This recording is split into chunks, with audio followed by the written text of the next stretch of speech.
Have you ever heard of Cronobacter? No.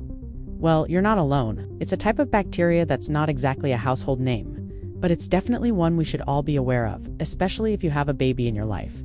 So, what is this mystery bug? Cronobacter is a group of germs that can live in dry foods, like powdered infant formula, powdered milk, herbal teas, and starches. It can also be found in contaminated water. Now, for most healthy adults, a run-in with Cronobacter might not cause any issues at all, but for certain groups, it can be incredibly dangerous.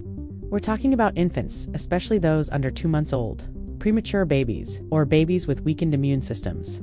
The elderly and people with compromised immune systems are also at higher risk. So, why is it so serious for these vulnerable groups? When Cronobacter infects an infant, it can lead to some really severe illnesses. One of the most dangerous is meningitis, which is an inflammation of the protective membranes covering the brain and spinal cord.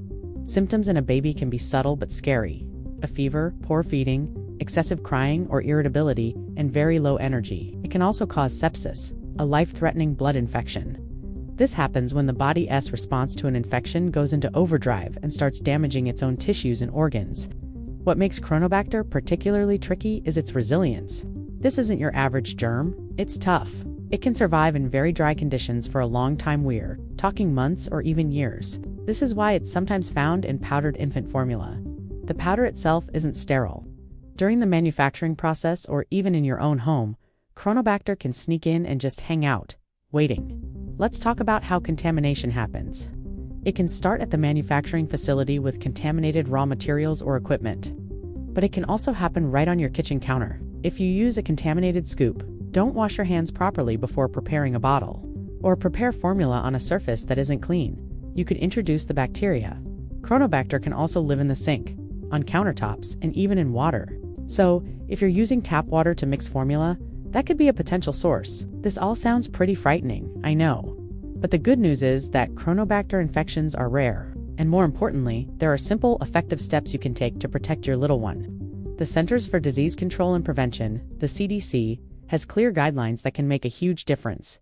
First and foremost, hand washing. It's the golden rule for a reason. Always wash your hands thoroughly with soap and water before preparing bottles or feeding your baby. Next, make sure you are cleaning and sanitizing all your feeding equipment: bottles, nipples, caps, rings, everything. You can do this by boiling them for 5 minutes or using a steam sterilizer. Let them air dry completely on a clean dish towel or paper towel before you put them away. Now, let's talk about the formula itself. When preparing powdered formula, it's best to use water that has been heated to at least 158 degrees Fahrenheit or 70 degrees Celsius. Boil the water and then let it cool for about 5 minutes before you mix it with the powder. This hot water will kill any Cronobacter that might be present. Once you've mixed it, cool the bottle down by running it under cool water before feeding your baby. Always test the temperature on your wrist first to make sure it's not too hot. If your baby is in a higher risk group, for example, if they were born prematurely or have a weakened immune system, the CDC recommends considering liquid infant formula. Liquid formula is sterile and is a safer choice for these very vulnerable infants. Of course, always talk to your pediatrician about the best and safest feeding options for your child.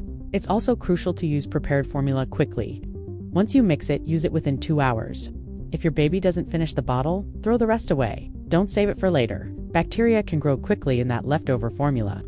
If you're not going to use the prepared formula right away, you can store it in the refrigerator, but it must be used within 24 hours. Cronobacter might be a tough bug that no one really talks about, but knowledge is power.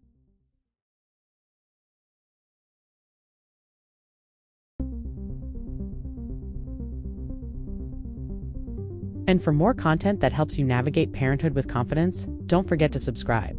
Thanks for watching.